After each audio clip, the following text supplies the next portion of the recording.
Hi everybody, I'm Kristen, and today I'll be talking about what it's like to be a contactee who has experienced the manipulation of time. So my first experience with time seeming paranormal or supernatural or something going on with time happened when I was a kid, and I experienced a clock ticking backwards that wasn't wired in, didn't have any batteries. It was essentially a dead clock. There was no way that it should have been working, and it seemed like there was definitely a message being delivered about time being wrong or not as I would expect it to be. So that message has kind of sat with me for years, as I kind of moved into other experiences with time that didn't seem correct, I suppose I could say. So when I was 18 years old, I got into a car accident with my mother, and that was another big experience with time that really stood out in my mind. So we had just gone to a shop down the street. It was less than a mile from our home, so I was not wearing a seatbelt, and I was sitting in the passenger seat just getting ready to get home quickly. So my mother pulled out into oncoming traffic, and I thought she was just going to make a quick left and head home, just a few blocks away, but she didn't realize that there was a bunch of oncoming cars in the lane that she was trying to get into. So as we're kind of sitting there, I'm looking up the hill into the oncoming traffic, and I noticed that there was somebody starting to come down the hill, and they weren't slowing down at all, and they were going incredibly fast. And at that moment, I had that gut feeling that, you know, this guy, he's not going to stop. He's going to hit us going at a high rate of speed. So it almost seemed like as the inkling of that idea kind of entered my mind, time immediately just started to go like really slow. And so I had enough kind of time to think to brace myself. So I knew instantly, like, oh no, I'm not buckled.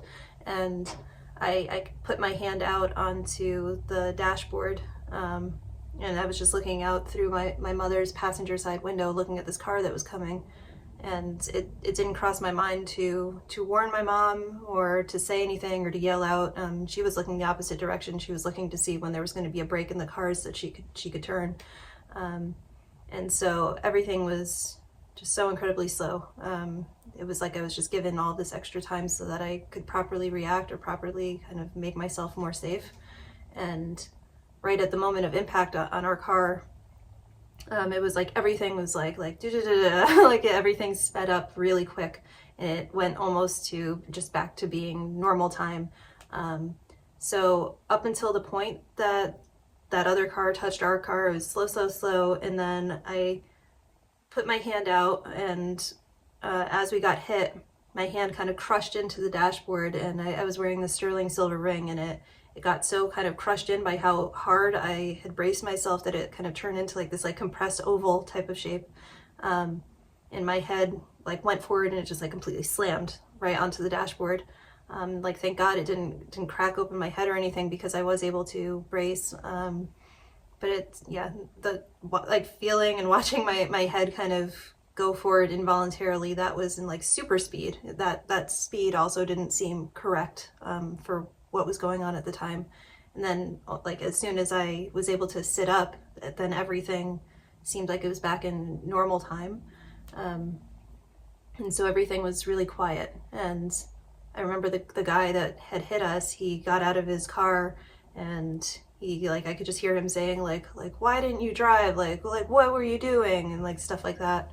And so yeah, that was a really kind of strange experience to go through, and I ended up being fine after that, even though I had a concussion.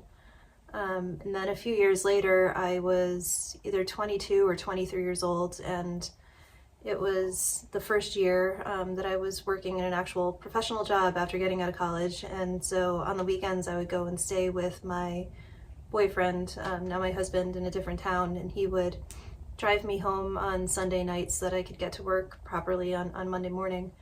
And so this particular Sunday night, we were driving down the Parkway, and we were a couple exits away from where we would normally get off so that I could be dropped off at home. And we were going up this hill, and it goes around a bend. And I remember us almost about to hit the top of this hill, and I blacked out. I didn't know what was going on. I had no comprehension. And when I came to, I was completely like slumped over in my seat, like with my head almost down near my knees. And I had a small purse at the time that was like hooked around like some of my fingers, like 3 or 4 of my fingers, and it was like down laying on the floor, which I would never sit like that. And so I sat up and I looked over to the driver's seat, and my boyfriend had his head back on the headrest and his eyes were closed, and his hands and his arms were like down on both of his legs. And so at that point I was just completely confused. I didn't know what was going on. I didn't know how we ended up in this place. And I kind of just like started loudly asking him like what happened? What are we doing here? And he kind of dazed came to, and he picked his head up off of the headrest, opened his eyes, and I remember him looking to his left and just realizing where we were, and him also saying like what happened? Like how did we get over here? And at that point we were just sitting at this stoplight that we were parked at for a few minutes, and it had a flashing red light, and we're like looking around and noticing like it wasn't super late. It was 10 or 10:30 at night, and yet there were no other cars around. There was nobody.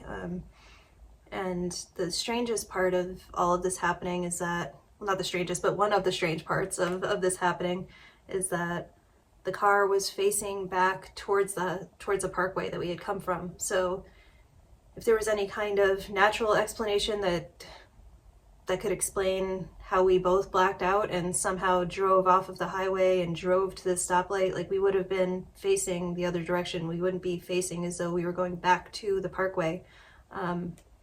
So that didn't make any sense. Like that was making the situation even more confusing, because it was almost as if, well, did we somehow drive over here and completely forget it at the same time and circle back around in order to face back towards the parkway? Or like did the car somehow get placed there?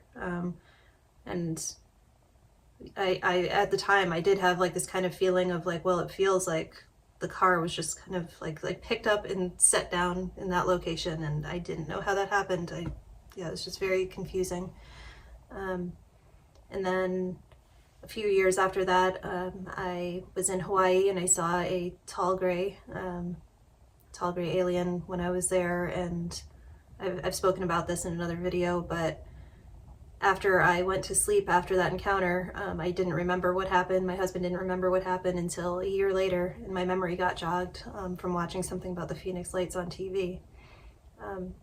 So all of these experiences, it is kind of like weighed heavily on me, thinking about, well, what has happened during these times that like I didn't have my memory. And so at least with the incident being in the car and kind of blacking out on the parkway, and then the incident of seeing a gray in Hawaii, it felt like those memories were taken out of my short-term memory and they were somehow put into long-term memory. So with seeing the gray, I lost the memory entirely for a year, and then it just came flooding back to me.